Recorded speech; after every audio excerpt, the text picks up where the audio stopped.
Assalamualaikum warahmatullahi wabarakatuh. Alhamdulillahi rabbil alamin wal aqibatu lil muttaqin wala udwana illa 'alal zalimin. Asyhadu an la ilaha illallah wahdahu la syarikalah wa asyhadu anna sayyidana wa habibana Muhammadan 'abduhu wa rasuluhu la nabiyya ba'dah, amma ba'du. Ma'asyiral muslimin wal muslimat, hamba-hamba Allah sekalian yang kami muliakan.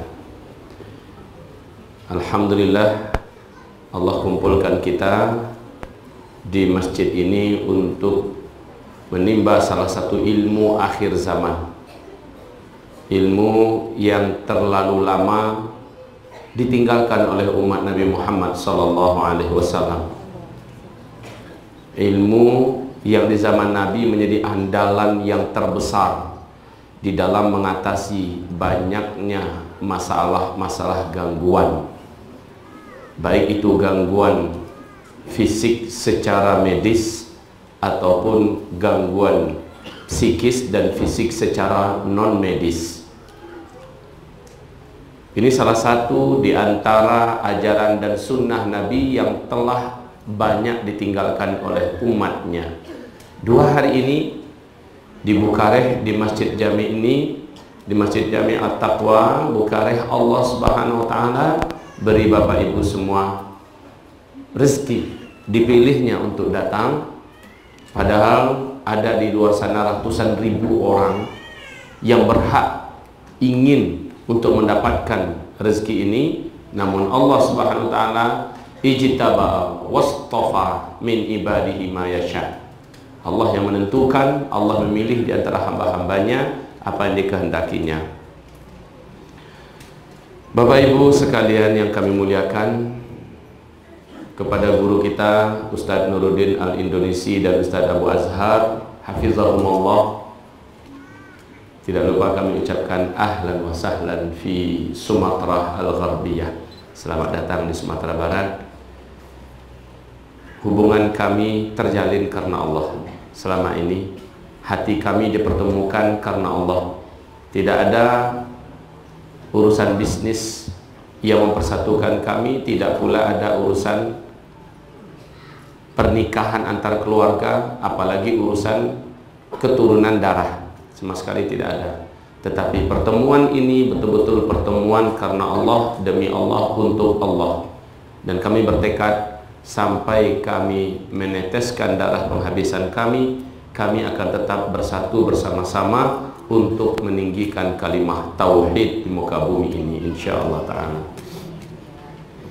Bapak Ibu yang kami muliakan, waktu yang diamanahkan kepada saya adalah waktu yang harus dimanfaatkan sebaik-baiknya.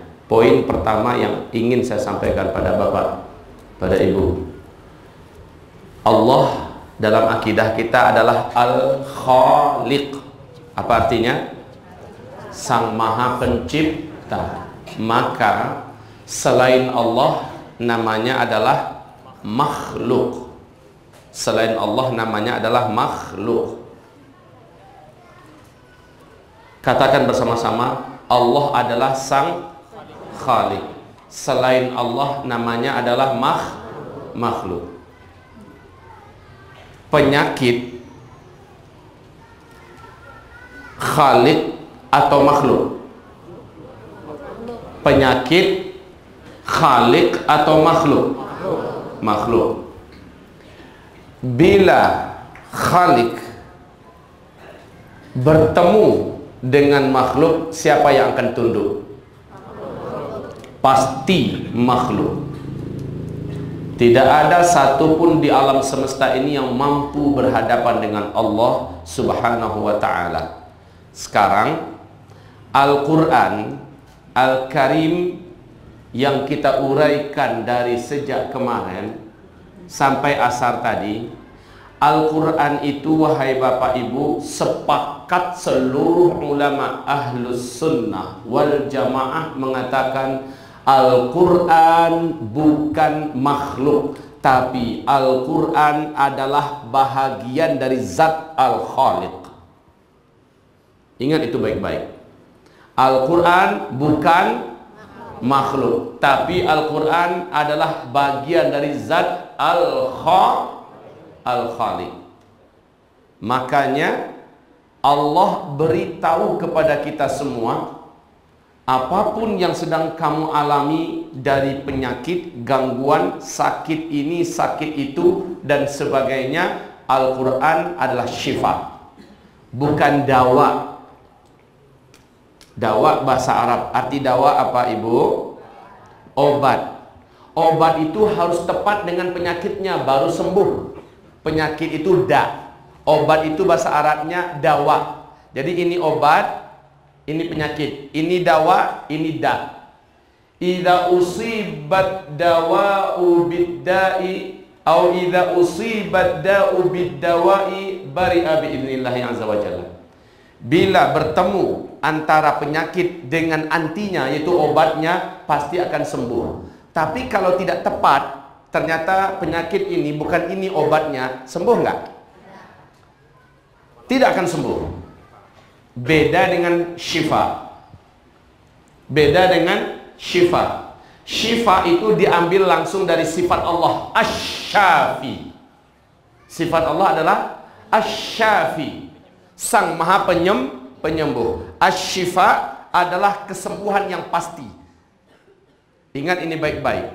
Kalau dawa, obat, harus cocok dulu dengan penyakitnya. Bila ketemu, maka sembuh penyakit itu. Tapi kalau syifa, pasti menyembuhkan apapun penyakitnya. Maka Al-Quran adalah bagian dari zat Allah. Maka bagian manapun makhluk yang ada pada diri kita, apakah makhluk itu dari jin dan setan, atau makhluk itu berupa penyakit-penyakit yang sifatnya medis, maka ketahuilah bahwa seluruh makhluk tadi akan tunduk kepada Allah Subhanahu wa Ta'ala, dan Al-Quran adalah bahagian daripada Allah. Maka kita wajib beradab dengan Al-Quran, wajib meyakininya sebagaimana kita yakin Allah itu pasti menyembuhkan. Jadi jangan heran, saya akan ambil waktu dalam 15 menit nanti mengajarkan secara ringkas bagaimana cara menerapkan ruqyah mandiri. Karena jangan pernah hanya mengandalkan pada ustadz. Ustadz hanya sesekali bisa datang sini, dan ustadz biasanya tidak berkenan dipanggil ke rumah. Ustadz harus didatangi. Itu pun kadang-kadang waktu ustadz tidak banyak tersedia. Nah, oleh karena itu kita harus memiliki senjata sendiri. Salah satu arti ruqyah apa artinya?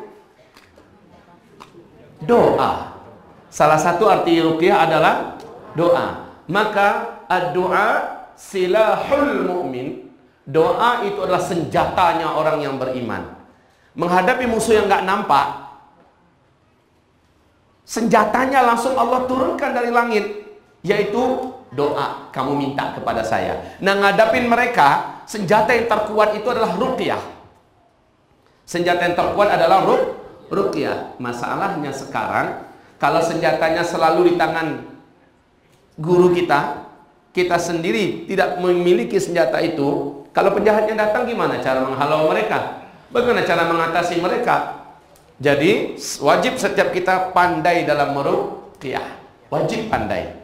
Saya yakinkan kepada Bapak Ibu semua. Jadi poin demi poin ini tolong dipegang dulu. Seluruh kita wajib yakin bahwa Al-Quran bukan makhluk. Al-Quran adalah khalik. Seluruh selain Allah adalah makhluk. Penyakit juga adalah makhluk, baik yang disebabkan oleh jin dan syaitan, yang juga adalah makhluk, atau sifatnya alami, datangnya secara medis, ya. Penyakit itu adalah penyakit medis. Seluruhnya adalah makhluk. Bila dipertemukan Al-Quran dengan makhluk-makhluk ini, pasti Al-Quran akan menuntaskannya. Itu keyakinan kita. Di dalam hadis Sahih Bukhari, Rasulullah SAW bersabda, Allah Subhanahu wa Ta'ala berfirman, Ana inda zanni abdi bi. Zanni itu sepakat seluruh para ulama ahli lughah dan ahli hadis mengatakan, saya sesuai dengan keyakinan hamba kepada saya. Jadi wajib kita yakin. Penyakitnya sikoh dan ruqyah, wajib yakin. Dan orang yang diruqyah juga wajib yakin. Kalau diruqyah selesai kok. Wajib begitu keyakinannya. Kalau diruqyah kok selesai. Apapun masalahnya, apapun penyakitnya. Ibadah Allah yang kami muliakan. Ana inda dhanni 'abdi bi. Nah, sekarang bagaimana cara kita memanjatkan doa kepada Allah Subhanahu wa taala? Kalau Allah mengatakan Ud'uni astajib lakum. Mintalah kepadaku, berdoalah kepadaku, astajib lakum, pasti aku kabulkan doamu. Syaratnya adalah falyastajibuni wal yu'minu bi. Hendaklah kalian juga rajin memenuhi panggilanku. Harus rajin memenuhi panggilan Allah. Makin taat kita memenuhi panggilan Allah, makin dikabulkan doa kita setiap kali kita berdoa. Orang-orang yang hebat ruqyahnya adalah orang paling taat, orang yang paling soleh. Wal yu'minu bi, dan hendaklah mereka meluruskan tauhidnya, imannya kepadaku. Ini syaratnya. Nampakkan ketaatan, terus jaga imannya, tauhidnya wajib dijaga. Jadilah kita termasuk diantara ahli tauhid di akhir zaman. Ya, ini kunci-kunci saya berikan kepada Bapak Ibu agar setelah ini tidak hanya selalu mengandalkan Ustadz. Tunggu dulu Ustadz Nai datang ke Sumatera Barat. Kalau ndak dengan Ustadz Nai kayaknya ndak namanya kok nak mangkui dong.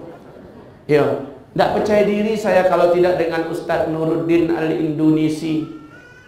Buat apa kami mengajarkan ilmu kepada umat kalau selalu kami yang disuruh untuk ngusir setan dan jinnya? Setiap kita harus menjadi bala tentara Allah loh. Setiap kita harus menjadi bala tentara Allah Subhanahu wa ta'ala. Baik Bapak Ibu, secara simpel yang diperlukan adalah keyakinan, lisan yang membaca dengan ulet, dengan sabar, kemudian telapak tangan. Ini cara ruqyah mandiri. Dari mana ini kita mulai?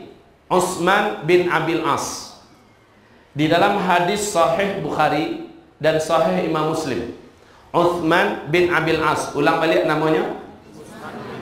Ini sahabat Nabi yang sudah kemana-mana berobat nggak sembuh-sembuh. Dengan berbagai macam obat yang dianjurkan tidak sembuh-sembuh. Obat dari Persia, obat dari Romawi, obat-obat kampung yang ada saat itu, dirawat, diterapi, nggak sembuh-sembuh.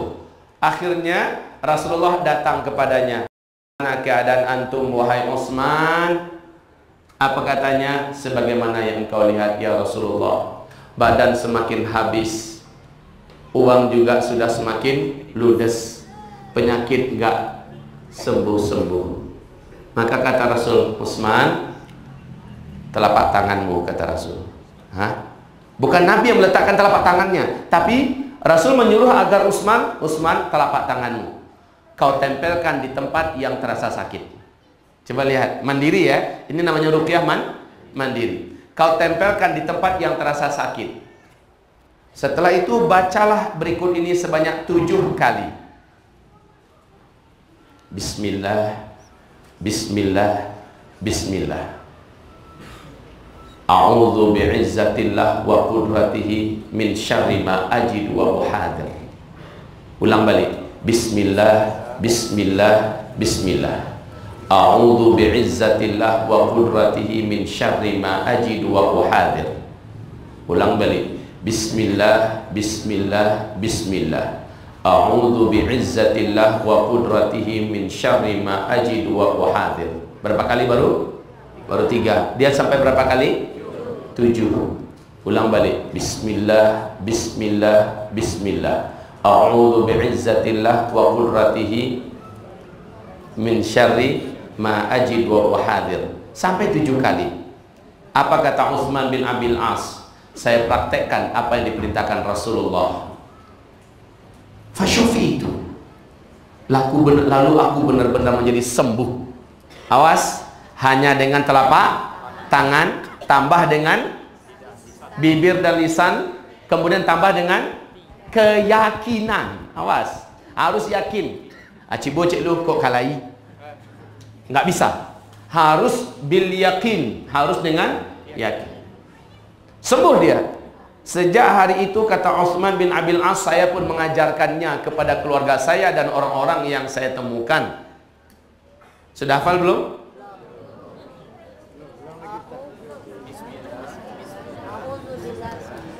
Bismillah, Bismillah, Bismillah.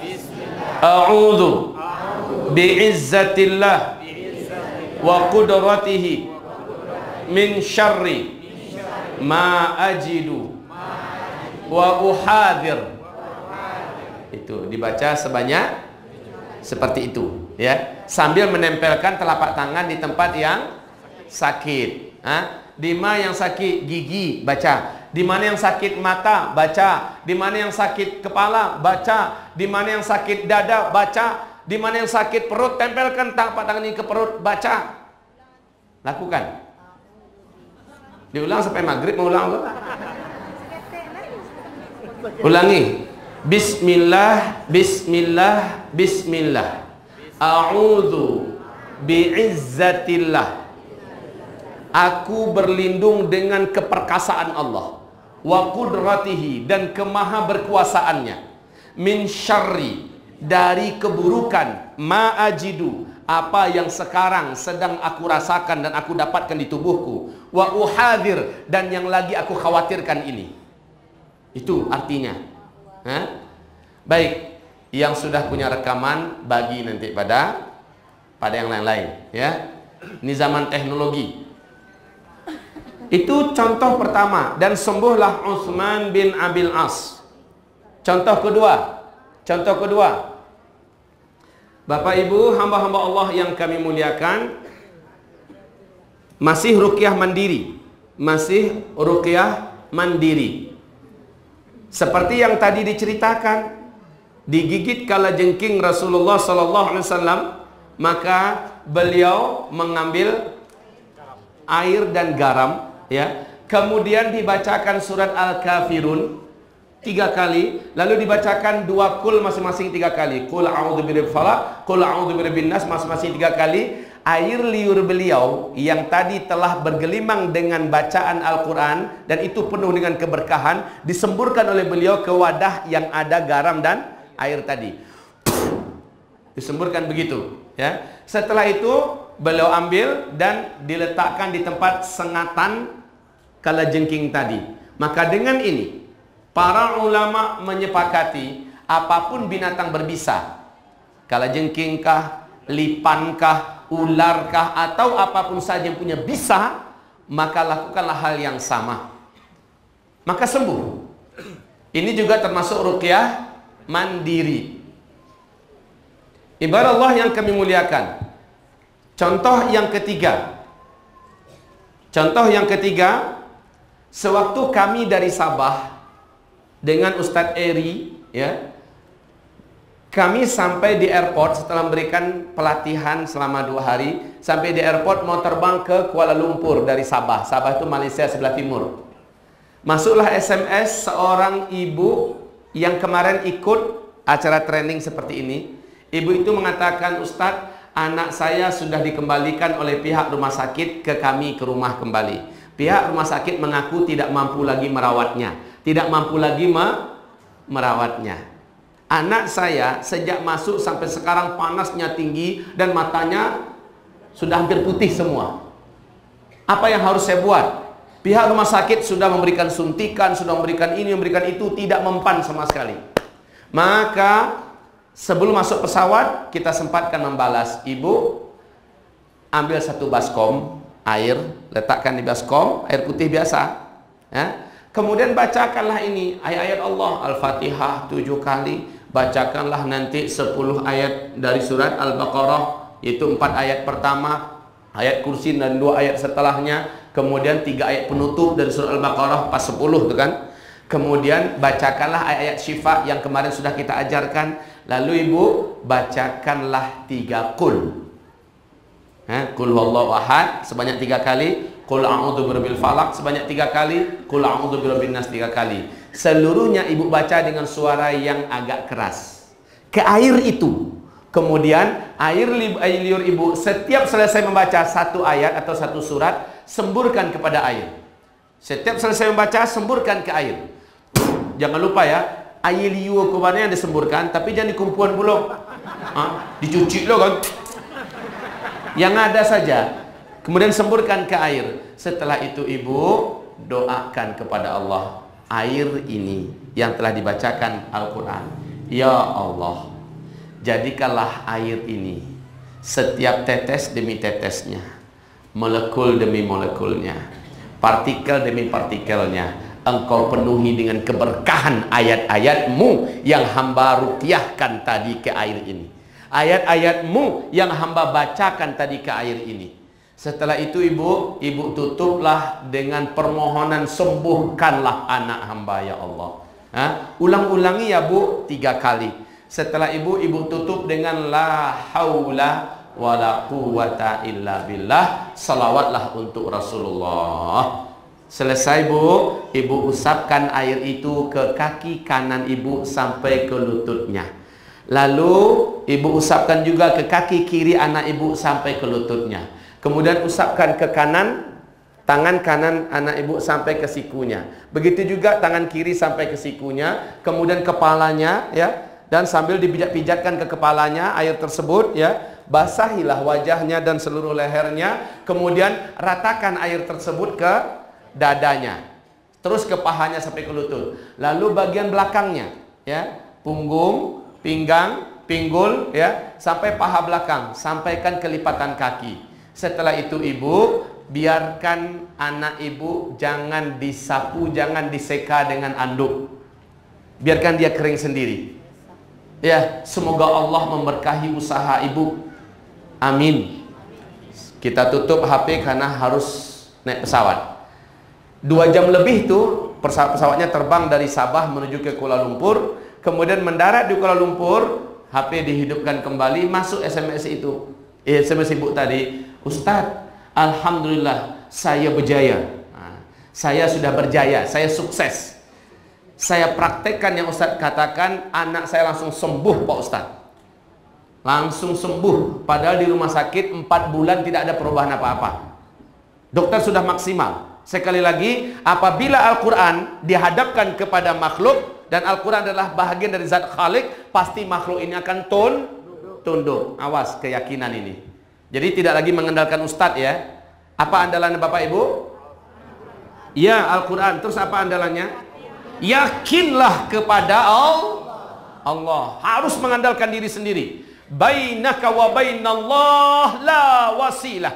Antaramu dan antara Allah tidak ada perantara. Langsung. Iyyaka, hanya kepada engkau langsung kami menyembah. Pakai langsung, nggak pakai Ustadz Zul, nggak pakai Ustadz Nuruddin Al-Indonesi, Ustadz Abu Azhar, Ustadz Al-Qamar, nggak, langsung. Saat itu langsung. Gitu ya. Singkat saja, simple saja, caranya tidak sulit. Apa yang ibu andalkan? Di antara ibu ada yang dari Bukit Tinggi ini. Dari ibu ada yang dari Payakumbuh di Bunian. Kakak kandungnya Ibu Hajah Asdar. Ibu Nini, ini tinggal di Payakumbuh. Kakak kandungnya Ibu Hajah Asdar. Beliau ini jatuh di kamar mandi waktu akan tahajud. Pinggulnya duluan, karena dia orang udah tua, umurnya lebih 90 tahun, patahlah tulang pinggulnya dan retak. Sudah retak, ada yang patah, ada yang retak. Ibarat piring dijatuhkan ke lantai, banyak pecah gitu kan. Itu yang terjadi. Ibu ini dilarikan ke Padang. Kemudian setelah dikembalikan ke rumah, kata dokter, Bu, paling cepat ini 6 bulan ibu harus telentang, tidak boleh bergerak. Telentang saja di tempat tidur. Tidak boleh bergerak kecuali hanya kepala dan tangan. Dari leher ke bawah seperti mayat. Tersiksa nggak kira-kira? Paling cepat Bu 6 bulan. Kalau ada harapan dan untung baik, ibu baru mulai bergerakkan badan. Masya Allah tersiksanya. Saya ketika itu sedang mengisi kajian di Musola Baitul Islam antara Maghrib Isya. Jamaah kasih tahu, Ustadz, begini. Ustadz sudah berkunjung belum sama ibu itu? Saya katakan belum. Kami panggil amak ke dia ya. Kak, belum. Datanglah Ustadz. Nah, waktu itu saya ngaji dengan istri saya Aisyah. Mana Aisyah nih? Mana Aisyah? Aisyah mana? Tuh. Itu di belakang. Ya, itu. Enggak, itu bidadari saya. Yang ini juga bidadari saya. Bidadari saya ada 2, ada 3. Satu lagi di rumah. Aja cameh loh. Selesai. Iko akhir zaman loh. Aisyah, kami datang ke rumah ibu itu bersamaan dengan beliau. Lalu di depan anak-anaknya, ibu itu sedang terbaring. Saya tanyakan dulu sama ibu ini, ibu yakin nggak kalau ibu dengan Al-Quran pasti Allah percepat dan Allah sembuhkan? Ibu itu memang orang pengajian. Lalu apa katanya? Kami panggil Amak ya. Amak yakin Ustaz, Amak yakin. Kalau begitu Amak tirukan cara saya ini ya. Saya mengajarkan kepadanya ruqyah mandiri, dan ini bisa Bapak praktekkan. Ini bisa Ibu praktekkan. Saya bacakan di depan ibu itu ayat-ayat Allah ke telapak tangan. Seperti ini. A'udzu billahi minasyaitonir rajim. Bismillahirrahmanirrahim. Saya bacakan Al-Fatihah sampai ghairil maghdubi alaihim waladdallin. Amin. Ya, disemburkan ke telapak tangan. Baca lagi yang kedua, semburkan lagi. Baca lagi yang ketiga, semburkan lagi 7 kali Al-Fatihah. Semburkan terus. Setelah itu baca lagi ayat-ayat yang mungkin kita membacanya. Itu katanya ada makalah kan? Nah, itu pasti ada ayat-ayat ruqyah. Bacakan saja itu, Bu. Sambil baca boleh enggak? Boleh. Bacakan ke telapak tangan, semburkan terus, semburkan sampai selesai. Kemudian baru doakan, ya Allah, jadikanlah telapak tangan hamba ini yang telah hamba bacakan ayat-ayatmu ke dalamnya, ke dalam telapak tangan ini. Engkau penuhi dengan keberkahan dan sembuhkanlah penyakit yang diderita oleh ibu ini. Saya bacakan, saya doakan sebanyak 3 kali, saya semburkan lagi. Lalu ditutuplah dengan doa-doa Nabi. Allahumma rabban nas adhibil ba'sa ishfi wa anta syafi la shifaa illa shifauka syifaan la yughadiru saqama. Baca 3 kali, semburkan lagi. Dan selesai, ditutup dengan la haula wala quwata illa billah. Kemudian salawat untuk Rasulullah. Saya semburkan lagi, langsung saya usapkan ke pinggul Amak itu. Dia pinggul kanan kan, ya. Tapi Amak itu pakai selimut. Saya hanya mengajarkan cara kepadanya, ya. Jadi di atas selimut pun tidak masalah. Saya sapu di atas selimutnya itu. Ya, ya Allah sembuhkanlah Amak ini. Bismillah. Ya Allah sembuhkanlah Amak ini. Ya Allah sembuhkanlah Amak ini. Sudah selesai. Lalu saya tanyakan pada Amak itu, Mak, bisa nggak Amak buat macam ini? Apa kata Amak itu? Bisa Ustaz. Kan yang bergerak cuma tangan kan, kepala. Kalau gitu Amak diizinkan. Kalau cuma tangan kepala bergerak diizinkan. Bagus Mak. Amak lakukan itu. Barangkali sehari Ustaz. Mak, ini bukan minum obat. Ada dosisnya, ada batasannya. Makin sering Amak melakukan, semakin Allah cinta pada Amak. Bukankah baca Quran adalah ibadah? Bukankah berdoa adalah puncak ibadah? Adalah doa. Dua-duanya Amak lakukan sekalian. Dan Amak yakin kepada Allah. Berarti sebanyak-banyaknya Ustaz. Yo. Karena Amak tuh nggak ada kerjaan. Ya. Setiap ada kesempatan dia baca, dia ulang, dia usap. Setiap ada waktu dia baca. Lah dia kan nggak kemana-mana, nggak masak, nggak ke pasar, nggak kemana-mana. Jadi baca, semburkan, doa, kemudian usap. Baca, semburkan, doa, dan usap. Begitu terus. Kami sudah lupa. 3 minggu kemudian Amak yang bersangkutan nelpon ke HP saya. Dan saya sedang mengisi di Masjid Jihad Tengah Jua. Kamis malam Jumat, jadwal rutin saya itu di Masjid Jihad Tengah Jua. HP tinggal di rumah. Beda dari saya yang angkat. Assalamualaikum. Kok geli ibu? Itu kekasih saya dunia akhirat loh. Dan dia adalah bidadari saya. Baik. Assalamualaikum. Ini Aisyah ya? Iya. Ini siapa? Ini Amak yang di Bunian, kata Amak itu. Oh iya Amak, apa kabar Amak? Ditanya. Alhamdulillah Aisyah. Aisyah, tolong sampaikan sama Pak Ustadz ya. Suara Amak tuh mulai berat. Terasa agak nangis dari situ kan. Sampaikan sama Pak Ustadz. Amak terima kasih banyak. Gimana Mak? Kenapa Mak? Amak lakukan tiap hari, ndak tentu barakalinya doh, pokoknya Mak buat, tahu yang Mak doakan, tahu yang Mak usap, tahu ndak tentu banyaknya sehari itu doang. Ruqyah mandiri loh ya. Kemudian alhamdulillah kini Amak lah bisa membuka pintu surang.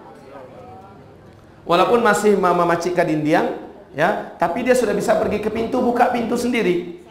Masya Allah ya. Saya pulang ke rumah, istri saya menyampaikan peristiwa itu, berita itu, tanpa sadar air mata saya juga nangis. Kalbu sekali. Orang gae umur dari 90 tahun mungkin nggak bisa secepat itu sembuhnya. Mungkin nggak, tulangnya patah loh. Kalau ayah anda menyampaikan mustahil, ya secara hukum otak kita ini mustahil akan bisa. Tapi ini kun fayakun. Kun, lihat amak itu melakukan sendiri loh ya, nggak ngundang Ustadz Zul, nggak ngundang Ustadz Ali. Kalau diperkumpulkan Ustadz Ali nih, ya. Minggu keempat, amak tuh nelpon lagi, amak tuh nelpon lagi, Aisyah, amak sudah di pasar. Takbir. Yang semangat, takbir. Allah Maha Besar. Bagaimana Allah membuktikan kebesaran dan ketepatan janjinya.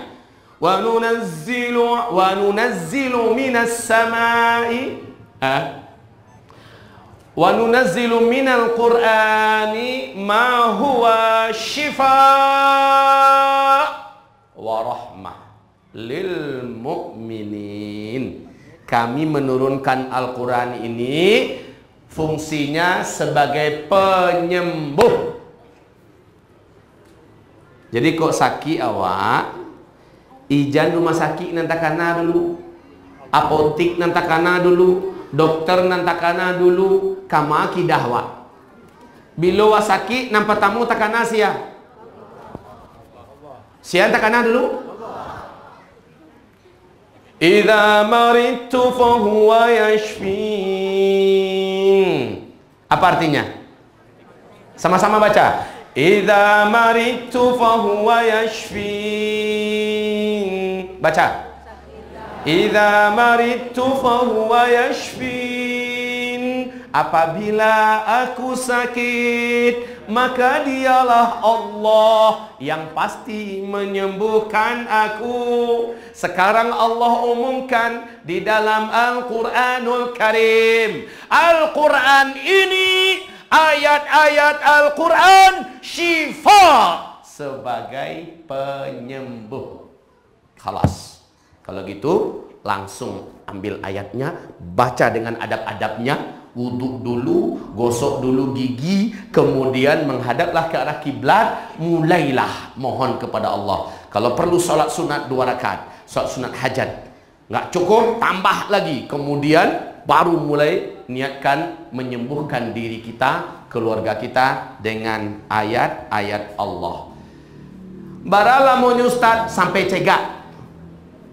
Kalau bisa 1 kali duduk, Masya Allah. Kalau bisa 1 kali duduk, Masya Allah. Kalau ternyata memerlukan 1 bulan, lakukan tiap hari. Makin sering dilakukan, makin pasti dan makin cepat insya Allah. Ustaz, ambola mucibu Ustaz. Nak mangkui dong. Barangkali baru, ala 5 kali. 5 kali. Ya Allah, baru 5 kali. Saya tanya, mana Ustaz Abu Azhar mana? Ustaz Abu Azhar mana beliau?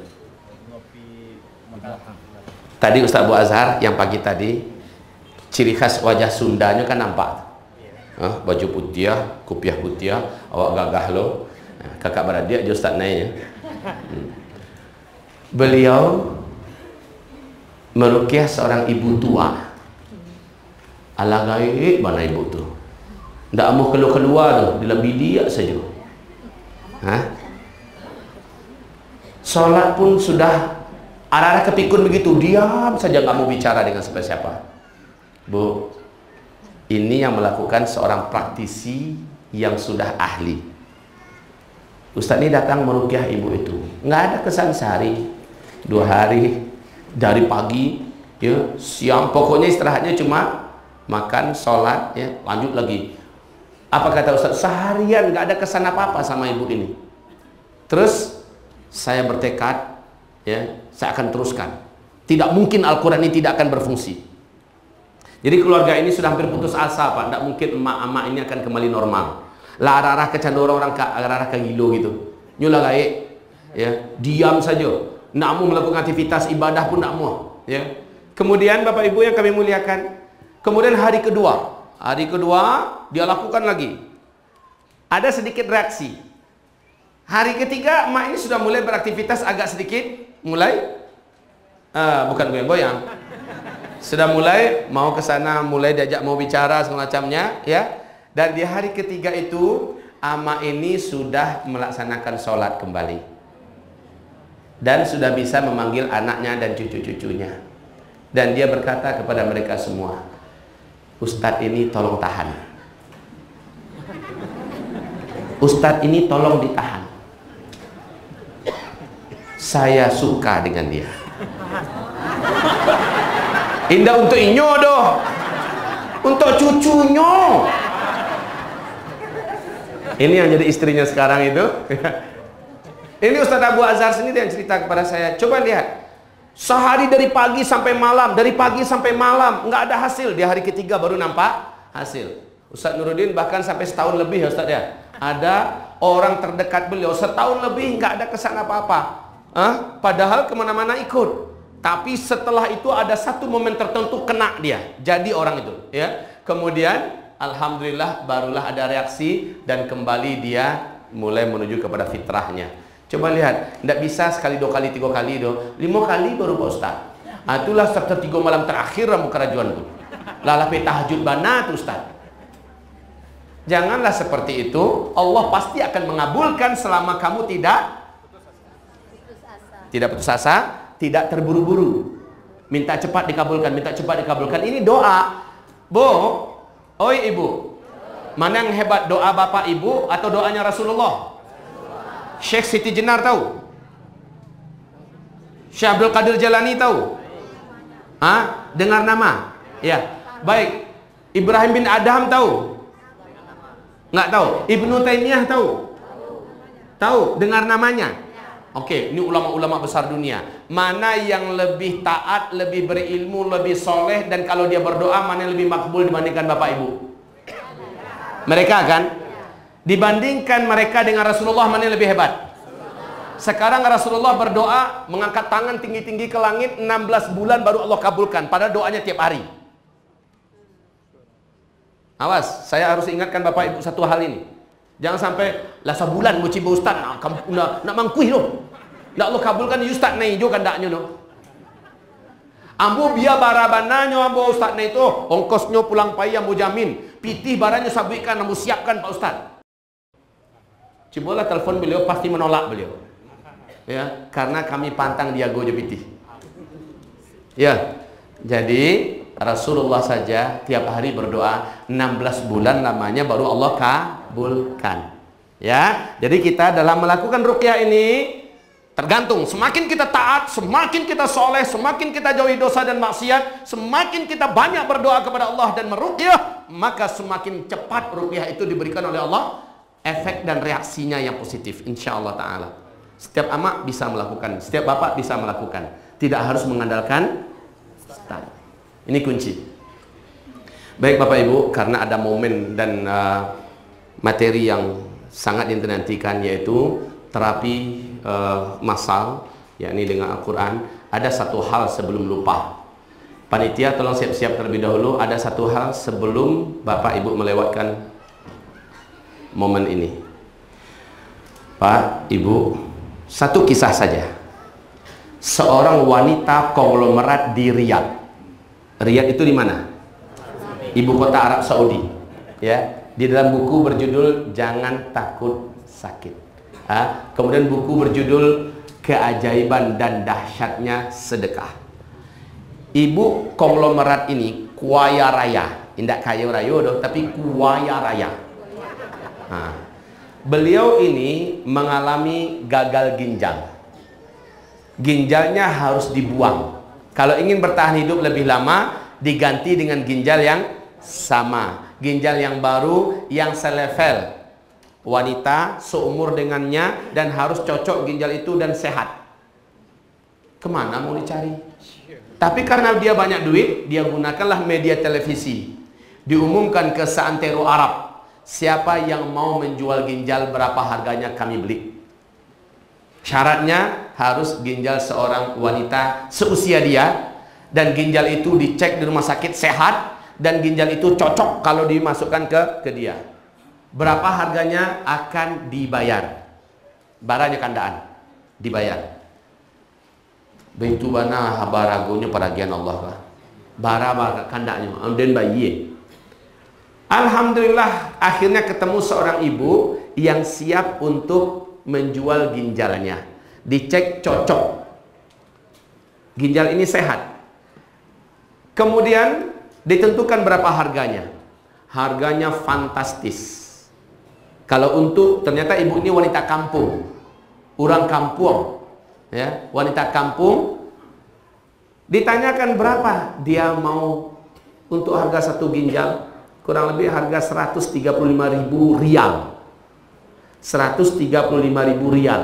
Kalau 1 rial kali 3.500 barat ibunya itu. Ratusan juta itu. Ya. Bagi ibu kaya ini, konglomerat ini nggak ada masalah. Deal, sepakat. Rekeningnya dibuka, langsung dikirim. Nah, pas hari mau besok nih, mau dilakukan operasi, dua-duanya harus ke rumah sakit. Dokter-dokter ahli bedah kelas dunia sudah datang. Ya. Besok mau operasi. Malamnya ibu kuaya raya ini, ya harus begitu bahasanya, biar kelihatan mantap. Ibu yang kuaya raya ini datang ke rumah ulama. Mohon didoakan agar besok operasinya sukses. Kata ulama ini, sayang sekali ya Bu. Loh, maksud Buya? Tidak usahlah operasi. Ibu sedekahkan saja semua harta ibu itu kepada ibu yang terpaksa menjual ginjalnya. Ibu itu pasti dalam kesempitan yang sulit, karena dia tidak akan mungkin menjual ginjalnya kalau tidak dalam kesulitan besar. Nah, sebagai gantinya ibu harus yakin Allah pasti akan menyembuhkan ginjal ibu. Tapi kan ini menuntut iman kan? Menuntut iman yang sangat kuat. Bapak Ibu sekalian yang kami muliakan, Bu, kata ulama ini, dibacakannya hadis Sahih Bukhari. Dawu mardakum bis sadaqah. Obatilah penyakit-penyakit kamu dengan mengeluarkan sedekah. Tapi sedekahnya jangan sedekah 1.000, 10.000. Sedekahnya harus sedekah yang ekstrim. Sedekah yang ekstrim. Bahas sedekah yang ekstrim kok. Awak kapaya haji, ongkos haji 50 juta, 50 juta itu akan keluarkan untuk sedekah. Itu ekstrim namanya. Tidak dipayah haji Ustaz. Ya tidak.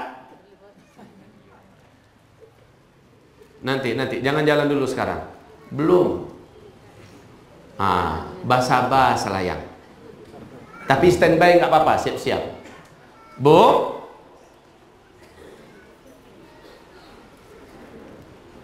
dawu mardakum bis sadaqah. Sembuhkanlah, obatilah penyakit kamu dengan sedekah. Nah, sekarang dawu berarti kalimat dawu ini dari dawa, dawa. Obat dari penyakit-penyakit kamu adalah sedekah. Sekarang apapun penyakitnya, sedekah adalah obat yang pasti tepat. Ini kunci loh ya, kunci Bapak Ibu.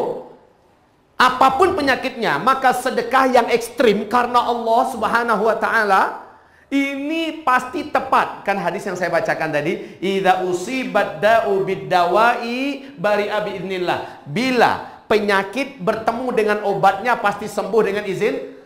Nah, sekarang apapun penyakitnya, sedekah adalah obat yang tepat. Pas, bari'a biidznillah. Tapi Pak, gimana lagi Buya, besok semuanya orang tidak siap.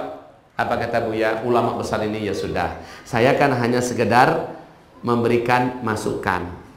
Sepanjang malam ibu yang kuaya raya ini berpikir terus, iyo puluh, karena dia orang beriman ya, iyo puluh banyak takana dari awal yo. Besoknya ketemu dengan ibu yang akan memberikan ginjalnya ini. Di ruangan tunggu itu sambil menunggu dokter-dokter memanggil masuk untuk melakukan pembedahan, ibu ini nangis terus. Yang mana yang nangis? Yang orang kampung. Ibu kampung yang akan menjual ginjal ini nangis terus. Nangisnya pun bukan tanggung-tanggung. Jadi-jadinya nangis.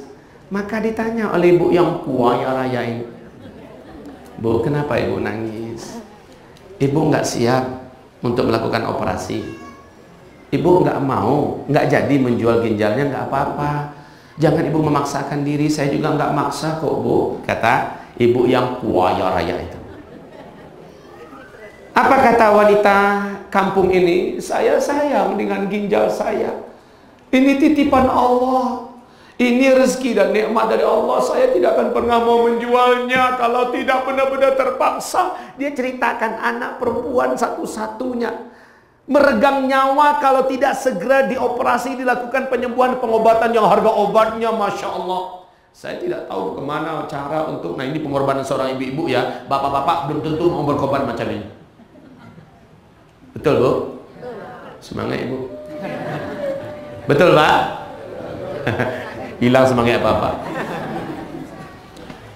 Nah, kemudian apa kata ibu ini? Ibu yang kaya raya. Bu, dia teringat kata-kata ulama malam tadi. Udahlah, dia bulatkan hatinya. Itu sedekah. Ibu, tidak apa-apa. Ibu pulanglah balik ke rumah. Tidak usah kita operasi. Kita batalkan saja. Jual beli juga kita batalkan saja. Tapi yang perlunya binti itu. Maka kata beliau, nggak apa-apa, itu uang saya sedekahkan, Bu. Ibu bawa pulang. Dipeluknya langsung. Ibu yang kaya raya ini dipeluk oleh ibu kampung ini. Dipeluk, ya Allah, sembuhkanlah ibu ini, ya Allah. Berdoalah ibu yang miskin ini. Ya Allah, mulianya hati ibu. Coba lihat, Masya Allah. Akhirnya dia pun pulang. Pulang, nggak jadi, selamat ginjalnya. Duit dapat, ginjal selamat. Sementara ibu yang kaya raya siap menghadapi dokter bedah yang datang dari berbagai negara. Dipanggil. Mana ibu yang satu lagi? Sudah saya suruh pulang. Loh, kan mau operasi, kata dokter. Dia terpaksa dan saya tidak tega. Saya suruh dia pulang. Tapi kita sudah mempersiapkan segala sesuatu, sudah banyak dana yang kita keluarkan untuk bisa suksesnya acara hari ini. Semua dana saya tanggung. Kalau perlu dengan berapa kira-kira biaya operasi saya tanggung semua. Jadi jangan usah ribut lah. Ya. Orang pepitih kuaya raya. Ya. Jadi nggak usah ribut lah, nggak apa-apa. Tapi dok, tolong dicek kondisi terakhir ginjal saya ini bagaimana. Diperiksa dengan teknologi canggih. Semua dokter nggak percaya, diulang balik, tambah nggak percaya. Semua dokter ya, yang orang Islam ucapkan Masya Allah, Allahu Akbar, Masya Allah, Allahu Akbar, Allahu Akbar. Kan banyak juga dokter yang tidak Muslim. Ya. Lalu ditanya, kenapa dok? Ada apa? Ibu katanya, ginjal ibu seperti baru dan betul-betul sehat, tidak ada sakit sedikit pun. Bagi Allah itu cukup kun fayakun. Sebentar lagi, betul Bapak Ibu mau dirawat langsung oleh Allah dengan ayat-ayatnya. Sebentar lagi Ustaz Nuruddin Al-Indonesia akan membacakan ayat-ayat Allah. Bukan dia yang hebat, tetapi Allah yang maha tepat dengan janjinya. Ayat ini dahsyat. Tetapi jika ibu, bapak ingin lebih sempurna, gabungkanlah dua kekuatan syifa yang sempurna, yaitu ayat Al-Quran yang nanti akan dibacakan dan kekuatan sedekah yang ekstrim. Kita Rehab Hati Indonesia akan mengadakan satu lembaga resmi, gedung resmi di Jakarta, di pusat, sebagai pusat pendidikan terpusat ya, untuk mengayomi seluruh Indonesia. Dan ini memerlukan kepada dana yang tidak sedikit. Alhamdulillah sudah hampir terkumpul berapa? Baru berapa Ustaz? Sudah hampir terkumpul dana berapa? 1,2. Yang diperlukan lebih kurang ada berapa? Itu untuk tanah aja. Itu untuk tanah aja baru. Gedungnya sudah dilihat oleh kami, bagaimana bentuk gambar dan segala macamnya. Nah, umat ini banyak. Kalau mampu umat ini bersedekah dengan sedekah ekstrim sebentar juga wujud. Itu akan menjadi pusat markas tauhid. Akan menjadi pusat markas tauhid, di mana akan menyebarkan dakwah tauhid ini ke seluruh Indonesia dan ke seluruh dunia. Fungsinya di sana ada masjid, ada pusat penyembuhan secara gratis untuk seluruh para penderita di seluruh Indonesia, ada terapi, ada training yang juga dilakukan dengan gratis seluruh Indonesia, dan juga mengkader generasi dari setiap provinsi di seluruh Indonesia. Bayangkan pahala yang akan mengalir kepada kita. Jadi bersedekahlah ekstrim. Sebelum terapi dimulai sebentar lagi, maka sekarang silakan berdiri. Ini yang akan jalan, niatkan ya Rabb, ini sedekah hamba. Jika ibu mampunya cuma 50.000, maka jadikanlah dia ekstrim. Ya Rabb, ini 50 ini sebenarnya kecil. Maka tambahkan lagi. Sampai terasa kuyo barek dia ambo ke Allah. Sampai terasa barek dia awak, ya, baru kuyo barek ke Allah. Tapi ambo ingin cegah diri ambo ya Allah dengan Al-Qur'an dan dengan sedekah. Bapak Ibu, kumpulkanlah dan bacalah niatnya. Karena sesuatu itu tergantung kepada niat Bapak Ibu. Maaf ya Bapak Ibu, mengharapkan penyembuhan hebat dari Allah tetapi hanya dengan uang yang ala kadarnya, maka itu hanya menjadi pemberat amal soleh Bapak Ibu aja sedikit. Niat Ibu Bapak tidak akan berarti apa-apa buat Allah, karena menurut Allah Bapak Ibu lebih mampu daripada itu. Ya, silakan dijalankan. Dan ya Rabb, doakan Bapak Ibu, ya Rabb, jadikanlah sedekah hamba ini di sisi Engkau sebagai pemberat amal soleh hamba. Amin. Yang kedua, ya Allah, jadikanlah sedekah ini sebagai sedekah jariyah untuk diri hamba. Amin. Yang ketiga, ya Rabb, jadikanlah sedekah ini untuk mengangkat dan menyembuhkan seluruh penyakit hamba. Yang berkat sedekah ini ya Allah dan ayat-ayat-Mu dibacakan, Engkau angkat diri hamba dari penyakit itu. Orang kalau masih ragu-ragu dalam sedekah, Allah pun ragu-ragu juga magiah kenyo. Tapi kalau bule, pade, badago, yumana bareknya mengeluarkan dekanu itu gadang, maka dia bulatkan karena Allah, Allah langsung menyambut keyakinannya. Dan ini bisa dilanjutkan, tidak harus hanya hari ini. Dalam artian minta nomor rekening Rehab Hati Pusat, silakan kemudian dikirimkan ke nomor rekeningnya. Nomor rekening Bank Syariah Mandiri atas nama Yayasan Rehab Hati. Ini kepada para pemirsa Uzma Media TV channel dimanapun berada. Ini juga berlaku siapapun yang ingin untuk mendapatkan pahala amal sedekah jariah melalui program dan proyek amal akhirat ini, silahkan di nomor rekening berikut ini. Ya Allah, berkahilah siapapun yang ingin berobat kepadamu pada hari ini ya Allah. Sembuhi dengan niat mereka dengan ayat-ayat-Mu yang suci dan agung. Siapapun di antara mereka yang mengeluarkan sedekah mereka dan berniat untuk kesembuhan buat mereka, jadikanlah ya Allah kesembuhan itu Engkau jamin dan Engkau berikan sesuai dengan janji yang telah Engkau janjikan. Amin. Ya Rabbana amin. Wa sallallahu ala rasulihin nabiyil karim Muhammad sallallahu alaihi wasallam. Demikian dari saya. Mohon maaf, mari dari saya tutup sampai di sini saja. Astagfirullah, astagfirullah, astagfirullah. Subhanakallahumma wa bihamdika asyhadu an la ilaha illa anta astaghfiruka wa atubu ilaik. Wassalamualaikum warahmatullahi wabarakatuh.